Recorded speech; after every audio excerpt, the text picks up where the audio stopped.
Have you ever seen when someone's about to have a conference or release a book and all of a sudden you see them all over the algorithms on social media and like, where did this person come from? What the heck? And then, oh, they're on this podcast. Now they're on this podcast. Oh, now they're on this podcast. It's like they go on tour and what they're doing is something called authority building. And that's what we're going to talk about. But more specifically, we're going to talk about authority building to sell books. All right here on the More Than Meets the Eye podcast.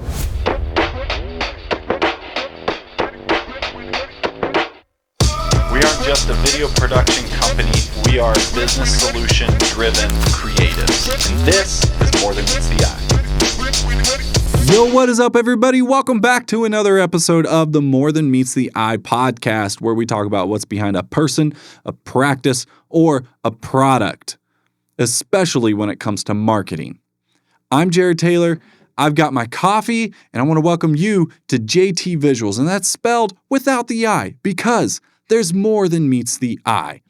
And when it comes to authority building, especially if you're trying to sell a book, if you're an author, if you're a coach, if you're a consultant, if you're trying to build your personal brand, whatever it is, this is the best podcast for you to consider listening to and take action from, because we're going to talk about some fundamental things from marketing that only a few people, I believe, are actually talking about this.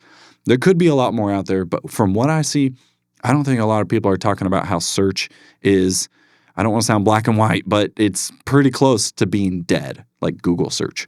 So stay tuned. We're going to talk through all of this. And why in the heck do people go on tour to be on all these podcasts? Do they actually get results from this? Hey, sorry to interrupt, but Joe, you got something on your chest. When I failed my first 8 business, I chalked it up to a couple of things. Number one, I was very proud and I didn't learn how to build a business. But the second thing I realized is I didn't go to school for this. And it's fun to try to figure things out and explore.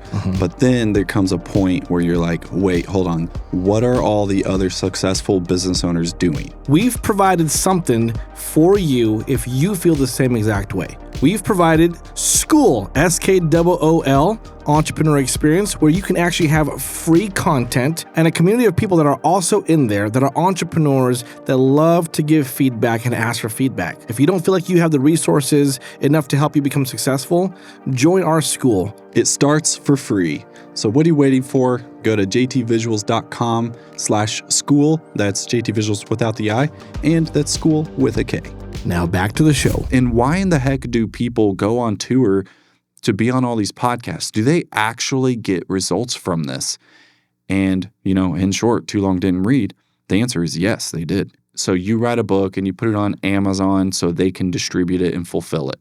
We're not talking about some sort of agency thing from writing a book, because usually with that, they have their own methods, and hopefully those methods are proven. And if you are an agency that does all this stuff, then consider what I'm about to share as well. Because of how AI has come into the picture, search has changed. Even now, even Google, it seems like they've shot themselves in the foot, but really it's because they had no other choice. They went into AI as well. When you search something, you don't just see 10 blue links anymore. You see AI overview. We started to learn when search first came out that it was all about SEO and ranking a certain way so that you would be the first one. And then Google released ads. And then we all learned that if you're the 4th, 5th, 6th, or 7th one on the blue links, it's like you don't exist. Maybe the 3rd one, maybe the 2nd one, but definitely the first was always the best. And then they had Google Ads, and those ads, you could do AdWords. And so when someone searches something, the ad comes up, and it looks exactly like a blue link that they would search, and so it was pay to win. And that was cool. And then they started putting like little ad mark on it, and then we all got conditioned to learn to ignore those ones, or maybe you're still clicking those, and that's fine. It's cool. That's what it's there for. They just paid to win and get your attention versus the other people who might have actually worked really hard on something that of higher quality for you to click. So sometimes I actually see better results when it's not an ad. and it's the third one down now because the first three are ads. So Google made this platform where there's attention, and then now they have revenue because people are paying for ads. So now, because of ChatGPT and everyone starting to search stuff, since everything's like live and it can crawl the websites and everything now versus when it first came out. I don't know if you remember when ChatGPT first came out, but it didn't have all the history up to date. It cut off at a certain date of what it knew, but you could still ask concepts and everything. So now that it's live and up to date and anything on the internet, you can tell AI to go and search something, or you ask a question and it just comes up with the answers and an overview for the answer. Google's like, oh yeah, we have to do this too. So Gemini is actually pretty good too. But now something Google understands is that it's all about ease of use. If your grandma can use AI without her realizing she's using AI, how can we implement it so that it's really easy, really effective, and serves people the best, and that's the product that's going to win. And so they put it inside google.com. When you search, now there's an AI overview. At first, this was wrong, like a lot. And so it was kind of bad. But now it's actually generically good, and they cite the sources where they came from. The problem with this is now AI is doing the research for us. So the intent on searching and the intent of a website really changes drastically. And I'm saying all this because this came into the picture, and now it matters even more to build your digital authority so that you're on various platforms, various blogs, Reddit, all the things, so that when AI crawls it, it sees you as important. So now when it gives those results, because of how search has changed, people are using ChatGPT now. People are using Google, which does the AI overview anyways. Now you got to market and share your message very differently, and it's pretty competitive now as far as quantity goes. So you can have something super high quality, but it's pretty competitive for quantity now. And one side thing to point out is that on maps, it seems like it has not changed. So there are still people like Google business listings are very important. And that does help with your authority building because Gemini is biased to Google. So they're going to feed you Google information if it has it. And there are certain things that it likes. And I'm sure that there are some marketing gurus who are listening to this podcast who know exactly what it is. And that would be cool if you left a comment on what you know about this area, how to build your authority better, just based on even minor tweaks that anybody can do on Google. Sometimes they say it like it's super simple, and then actually it's not. So let's see if there are ways that we can all help each other. Maps are not Google, AI, Gemini, ChatGPT maps or anything like that. So right now, if you search JT Visuals, it will come up with JT Visuals on Google Maps. And then from there, you see the profile page. And this still comes up on Google search as well. When you're on google.com, if you search JT Visuals, what's going to happen, with the AI overview, and it could get something completely wrong, and you can't control how it says something about you for the most part, but you can control the influence. And at the same time on there, you see the maps on the other side. So you need that Google business listing and you need some reviews. There's reputation building that's very important because AI, even ChatGPT, looks at reviews and good reviews, and it'll give an overall based on satisfaction for customers.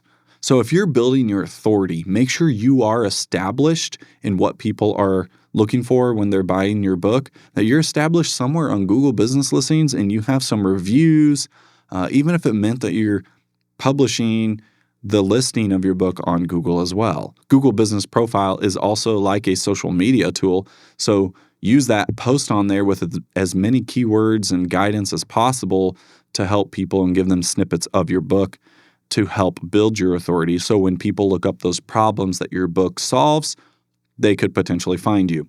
So all of this builds your authority when people see you everywhere. And there's more. So the next section is really reputation as we continue with reviews.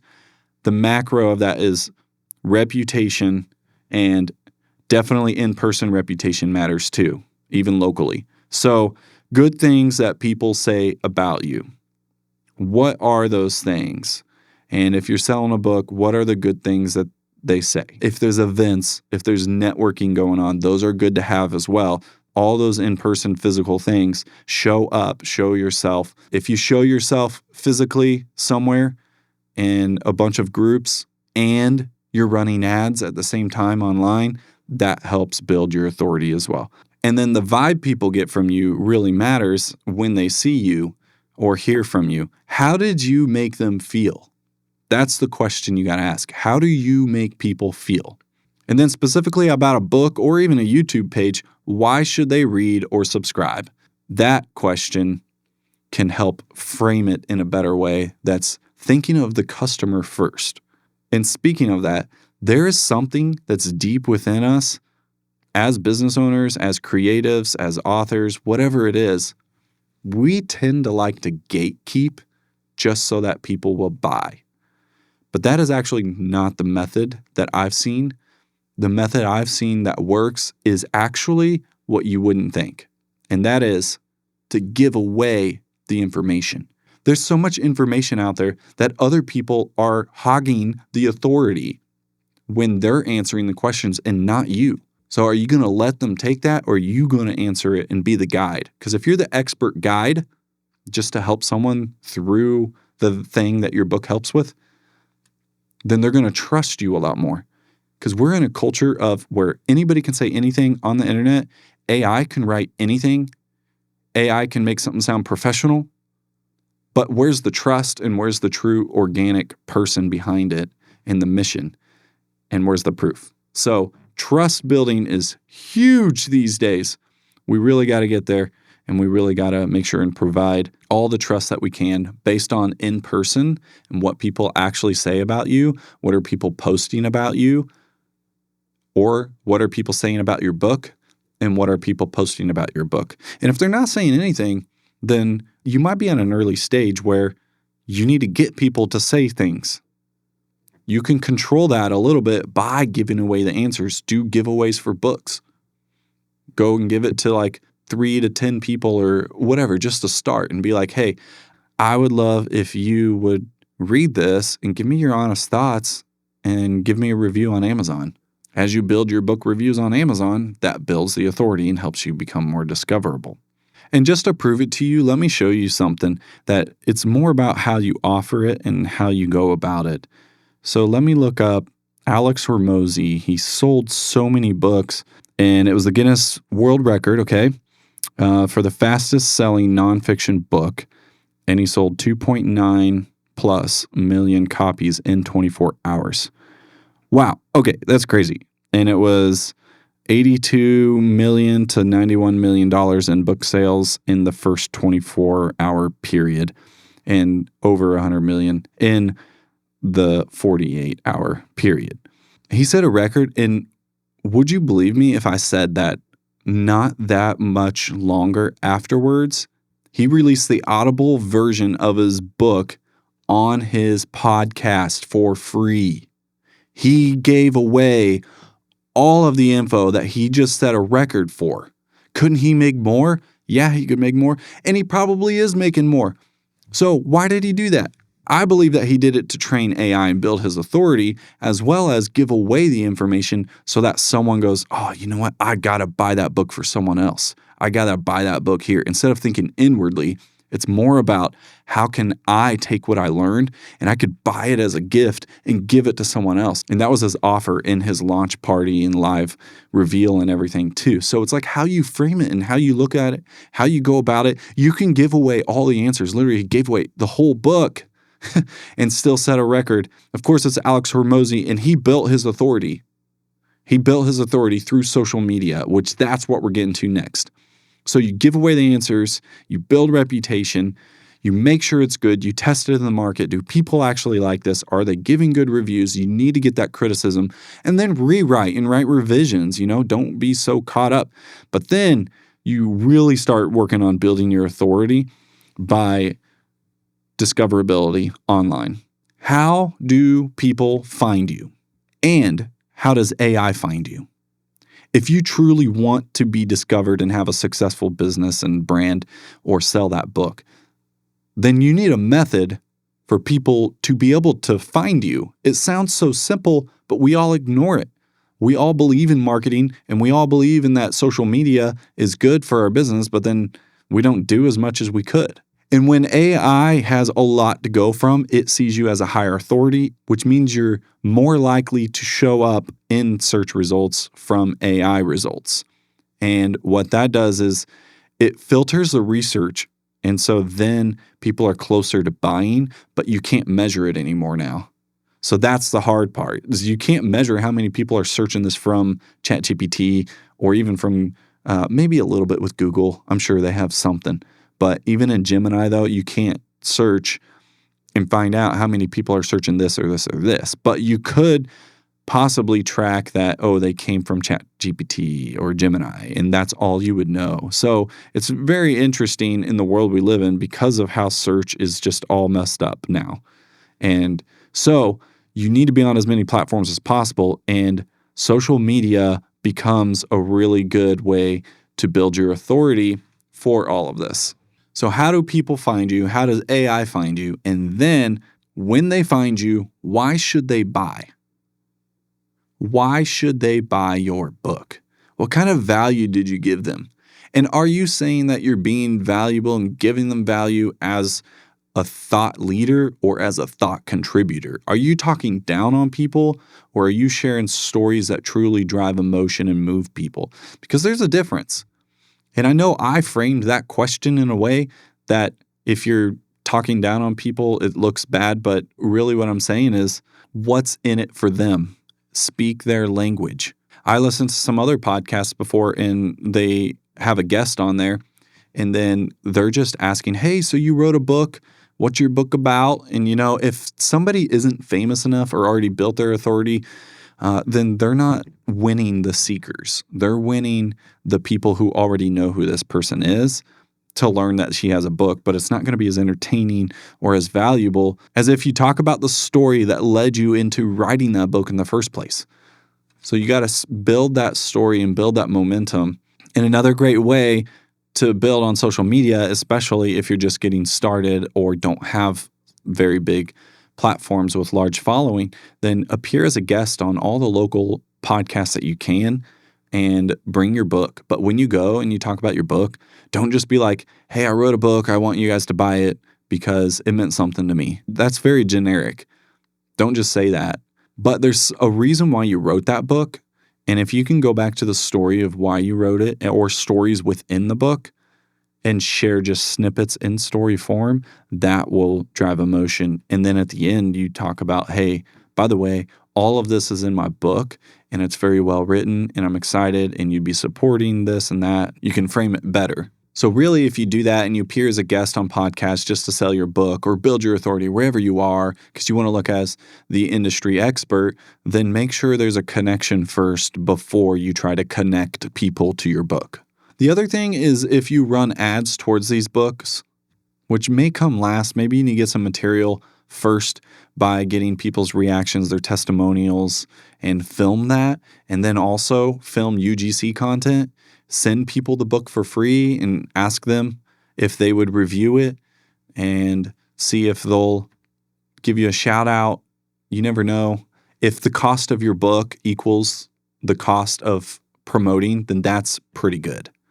Look at it like that. That's marketing dollars. You're not losing $15 or however much it costs to print your book. So when you have that user-generated content, it means so much more because now someone else is speaking about it freely on their own terms and their honest review about it.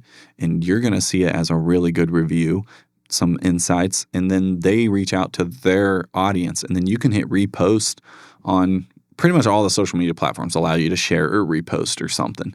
So you can repost what they shared. And it just looks so much more credible because it's someone else saying something about someone else's work versus you saying something about your own stuff.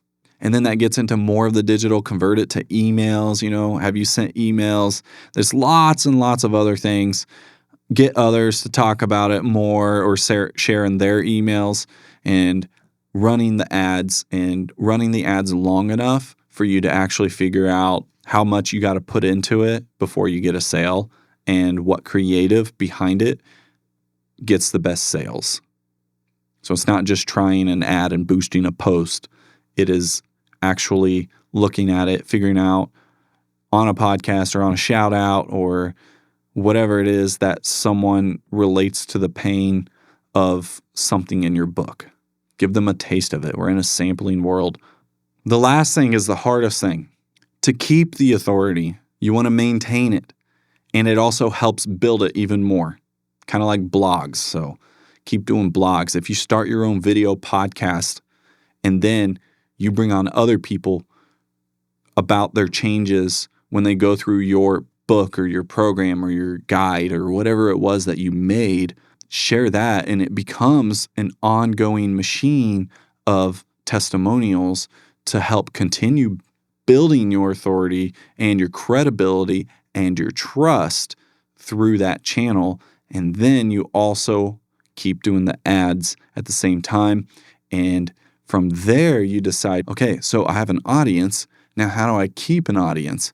And you can keep an audience through building some sort of community of resources where they can contribute and they can throw in their thoughts, and you truly just help people at that point.